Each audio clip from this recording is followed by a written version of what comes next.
वाल्मी कराड यांच्यावर 3 जुलै रोजी एक FIR झाला होता आणि त्या FIR 108 ऑफ 2024 ह्या नंबरचा तो FIR होता आणि त्याच्यातनं त्यांचं नाव वगळण्यात आलं. हे कसं पोलिसांबरोबरचं त्यांचं संगनमत आहे म्हणून खरं तुम्ही मला विचारलं तर हे पालकमंत्री पद आहे ना, हे रद्द झालं पाहिजे खरं तर. कारण प्रत्येक पालकमंत्री हा त्याच्या जिल्ह्याचा राजा बनल्यासारखा बनतो. हे so called WALMI Karad surrender करतायत. सरेंडर पण काय थाटात जसं काय कुठली लढाई जिंकून आल्यासारखे आले आणि त्यांना त्याच्यात पण आपण बघितलं जी गाडी सोडायला आली तो माणूस म्हणतोय की ते मला अचानक रस्त्यात भेटले, माझी गाडी छोटी आहे, तू जरा मोठ्या गाडीने मला तिथपर्यंत सोड. म्हणून मी डीजीना भेटले आणि हे काय चाललंय. कारण लातूर जेलमध्ये ह्यांची लोक आहेत म्हणून यांना जर पाठवलं तर पुढचा तपास काय खाक होणार का.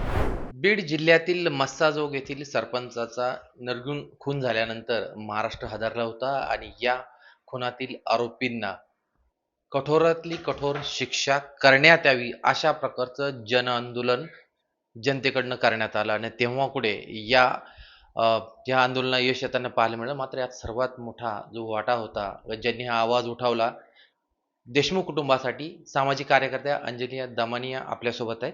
अंजली मॅडम, तुम्ही या प्रकरणामध्ये ज्या पद्धतीने भाग घेतला आणि हे प्रकरण तडीच लावण्यासाठी तुम्ही आता पुढाकार घेताय, या प्रकरणामध्ये नवीन नवीन खुलासे दररोज येत आहे. आज तुम्ही पोलीस महासंचालकांची भेट घेतली, काय कारण होतं नेमकं? कसं आहे की हे जेवढे जेवढे अशी निर्घृण कृत्य घडतात त्याच्या मागे कोण आहे, काय आहे, गुन्हेगार कोण आहे, त्यांच्यावर जसं आपण म्हणालो की बाबा राजकीय वर्धस्थ आहे तर तो कसा आहे हे आणि त्यांची किती एकी आहे म्हणजे त्या राजकारण्याची आणि अशा व्यक्तीची.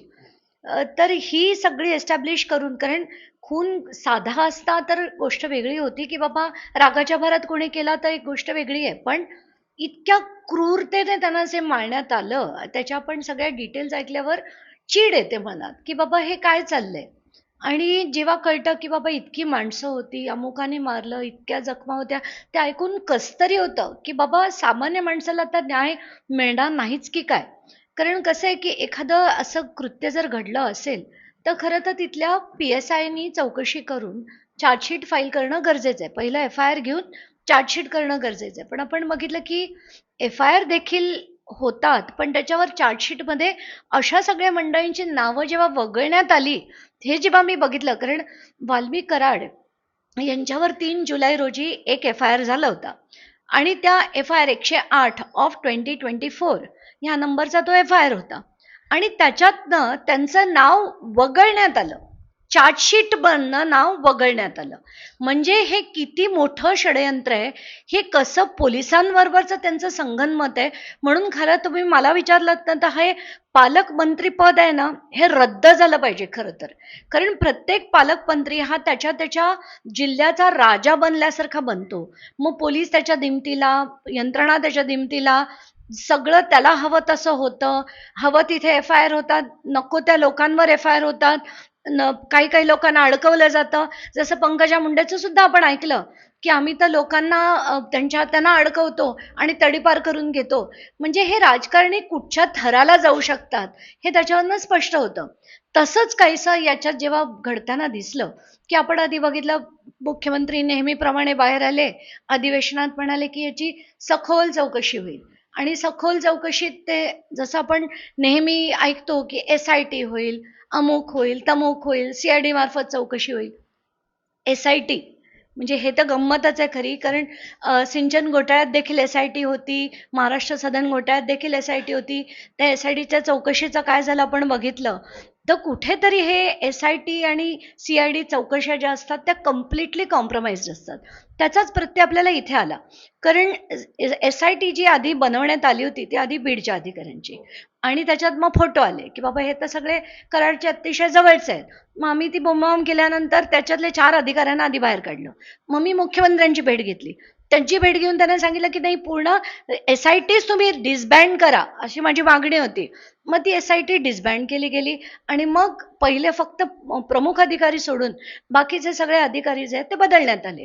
तर आपण बघतो की ह्या सगळ्या ज्या गोष्टी होत आहेत त्या इतक्या विचित्रपणे बनतायत की कुठल्याच माणसाचा, सामान्य माणसाचा विश्वास त्याच्यावर बसणार नाही.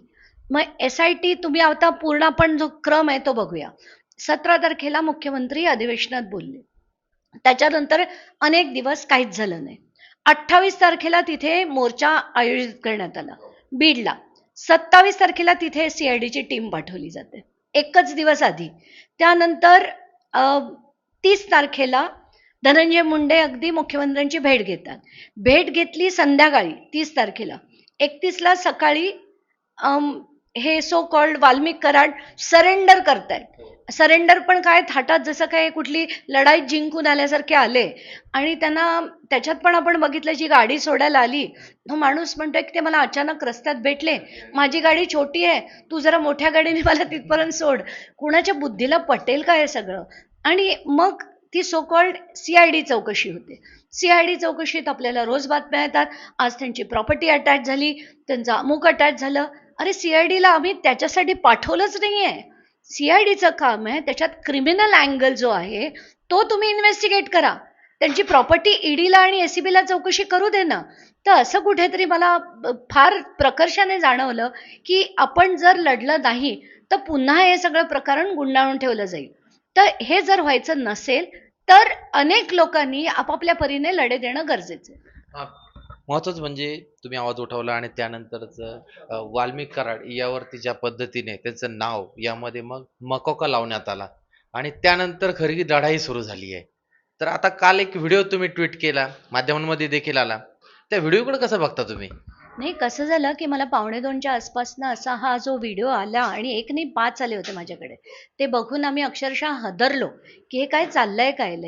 तर मग जेव्हा त्याच्यातले सगळ्यांचे फोटो बघितले, सगळे जे आरोपी होते ते सगळे एकत्र बघून मग कळतंय की हे विष्णू चाटेच्या ऑफिसमधले आहेत. तर मी तेच म्हटलं होतं की तेव्हाच जर त्यांनी टावर लोकेशन शोधली असती 29 तारखेची, तर हे सगळे गुन्हेगार तिथे आहेत हे त्यांना कळलंच असतं ना. पण आणि आज उठून हे व्हिडिओ बाहेर येईपर्यंत हे सगळं प्रकरण काहीच म्हणजे नीट दिशा सुद्धा घेत नव्हतं असंच म्हणावं असं वाटतं. मग आज तुम्ही पोलीस महासंचालकांकडे नेमकी काय मागणी केली या प्रकरणासंदर्भामध्ये? कसं आहे की 3-4 गोष्टी झाल्या. आता विष्णू चाटे यांना आधी न्यायालयीन कोठडी देण्यात आली. न्यायालयीन कोठडी देण्यात आल्यावर ते सांगतात न्यायालयाला की मला तुम्ही लातूर जेलला पाठवा. आता मला कळत नाहीये की गुन्हेगाराला चॉईस ऑफ जेल कधीपासून देण्यात येतो आणि आयोनी पण त्याच्यावर काहीच म्हटलं नाही.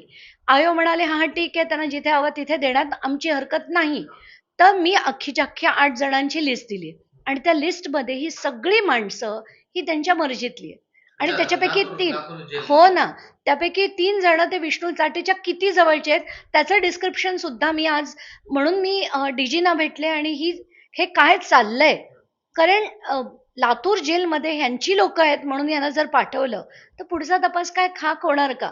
म्हणून माझी मागणी होती की हे जेवढे जेवढे गुन्हेगार आहेत ज्यांना आता न्यायालयीन कोठडी, आजच कळलंय की वाल्मिक कराड याला सुद्धा न्यायालयीन कोठडी देण्यात आली, त्या सगळ्यांना आर्थर रोड जेल किंवा येरोडा जेल अशा मोठ्या जेलमध्ये टाका आणि गुन्हेगारांना गुन्हेगारासारखं वागवा. हे जोपर्यंत होणार नाही ना तोपर्यंत जनतेचा विश्वास तुमच्या चौकशीवर कधीही बसणार नाही. हे सांगायला मी DGंना आज भेटले आणि काल ADG संजय सक्सेना यांची देखील भेट घेतली होती आणि मला संजय सक्सेना अतिशय प्रोएक्टिव्ह वाटले आणि ते म्हणाले देखील, कारण मी त्यांना म्हटलं की मी याचं एक डिटेल्ड पत्र CJंना पण देणार आहे आणि याची सुओ मोटो PIL दाखल करून घ्या आणि तुम्ही डायरेक्ट करा अँटी करप्शन ब्युरोला धनंजय मुंडे विरुद्ध चौकशी करायला, EDला मागे जे समन्स पाठवले होते वाल्मिक कराड विरुद्ध, त्यांच्या आणि त्यांच्या पत्नींच्या नावावर किती किती आणि कुठे कुठे संपत्ती आहे ती सगळी बाहेर आली पाहिजे. अशा अनेक मागण्यांचं पत्र मी CJंना देखील दिलं, काल ADGंना देखील दिलं आणि आज DGंना देखील दिलंय. चॉईस ऑफ जेल एक नवीन संकल्पना समोर आलेली दिसते. अगदीच म्हणजे कमालच झाली. आता ते म्हणतात की मला इथे नाही तिथे पाठवा आणि तिथे पाठवलं जातंय. म्हणजे म्हणूनच म्हणलं की चॉईस ऑफ जेल हे गुन्हेगाराला कधीपासून मिळायला लागलं. आणि गुन्हेगाराला मेन प्रॉब्लेम काय आहे की राजकीय दबाव आहे आणि यंत्रणा पूर्ण पूर्ण पूर्ण ते सांगतील तसं वागते, म्हणूनच हे सगळं घडतंय. हे जर घडलं नाही, ऑफिसर सारखे वागले, पोलीस पोलिसांसारखे वागले, तर या सगळ्या घटना कधीही घडणार नाहीत. पण तसं होताना आपल्याला दिसतच नाहीये. कृष्णा आंधळे ज्याचं नाव येतंय तो एक संशयित आरोपी म्हणून किंवा मुख्य आरोपी म्हणून त्याच्याकडे बघितलं जातं. त्या संदर्भात आता बीड पोलिसांनी वॉन्टेड त्याला घोषित केलेलं आहे. त्या व्हिडिओमध्ये तो देखील दिसतो. नाही, आता तो वॉन्टेड होता आणि मला आधीही कळतंय, म्हणजे एक धनंजय देशमुख म्हणाले होते की हा तर फरार होता, तर हा अचानकपणे त्या व्हिडिओमध्ये दिसतो. याच्यावरनच आपल्याला कळतं ना की पोलिसांची तपास जे आहे ते ऍब्सोल्यूट फार्स आहे. दाखवतायत ते आपल्याला आणि खरं काही होत नाही.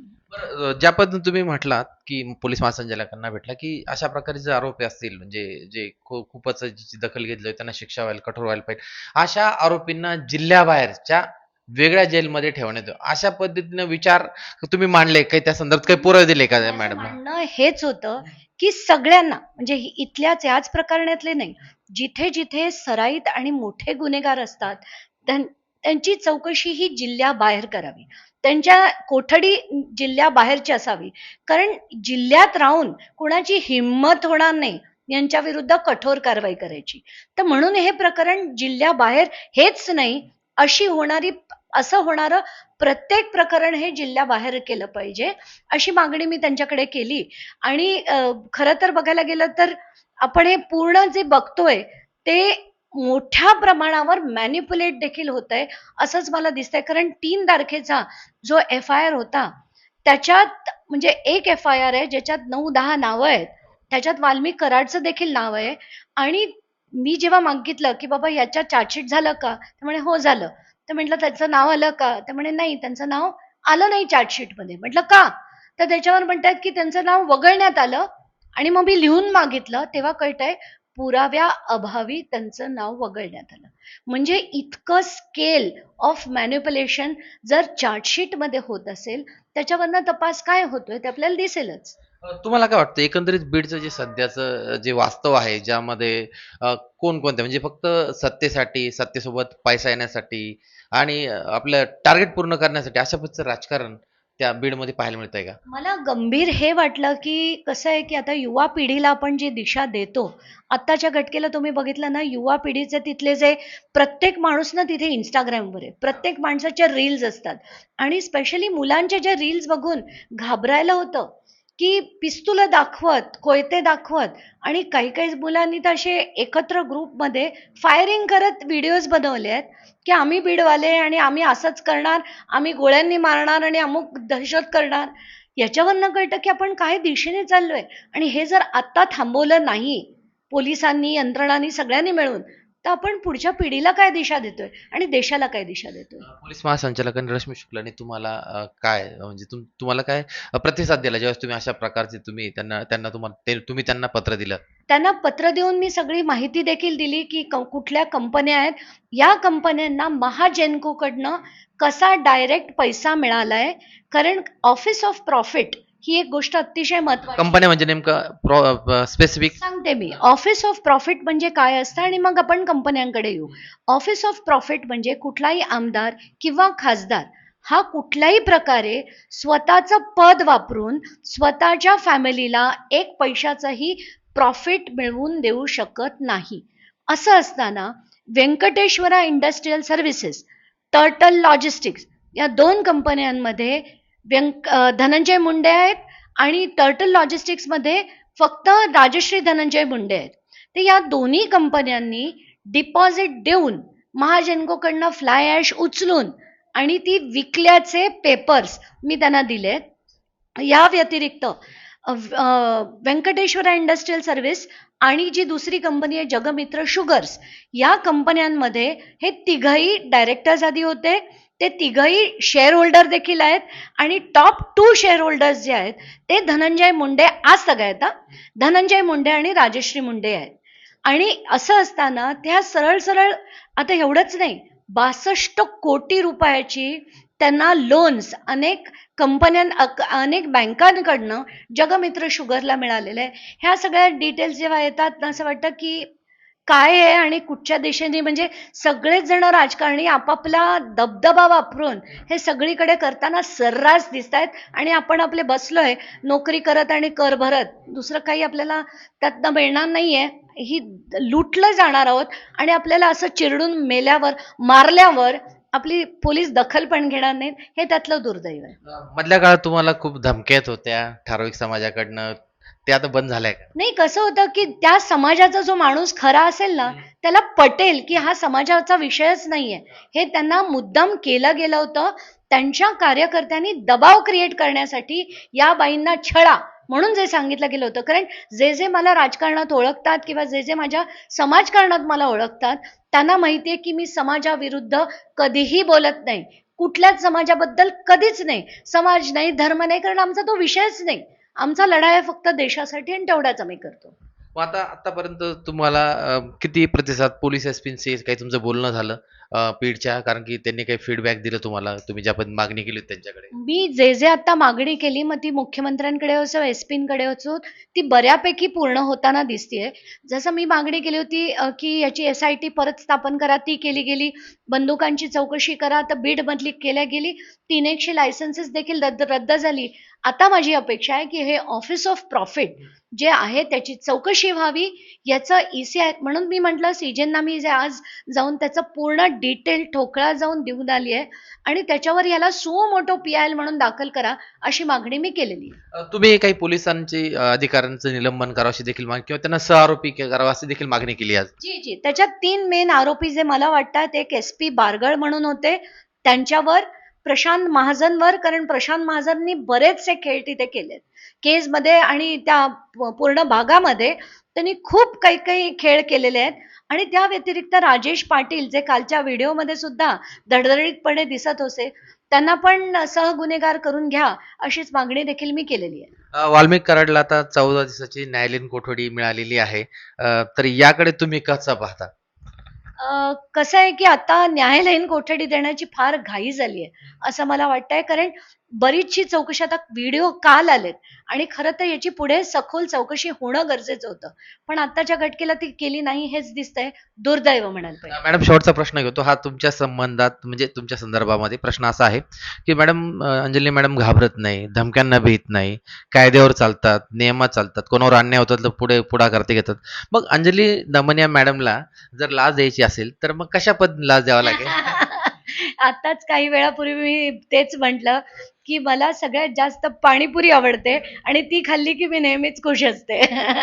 मॅडम, धन्यवाद. तुम्ही लेट्सअपच्या चर्चा सत्रामध्ये सदरामध्ये भाग घेतला, सहभाग नोंदवला. खूप खूप धन्यवाद. धन्यवाद आपले. निश्चितच वाल्मिक कराड याला 14 दिवसाची न्यायालयीन कोठडी मिळाली, आणि त्यानंतर जर बघितलं असेल तर अंजली दमन थेट म्हटलेलं आहे की इतकी घाई का झाली आहे त्यांना न्यायालयीन कोठडी देण्याची. त्यामुळे त्यांनी देखील यावरती प्रश्नचिन्ह उपस्थित केलं आहे. प्रशांत गोडसे, लेट्सअप मराठी, मुंबई.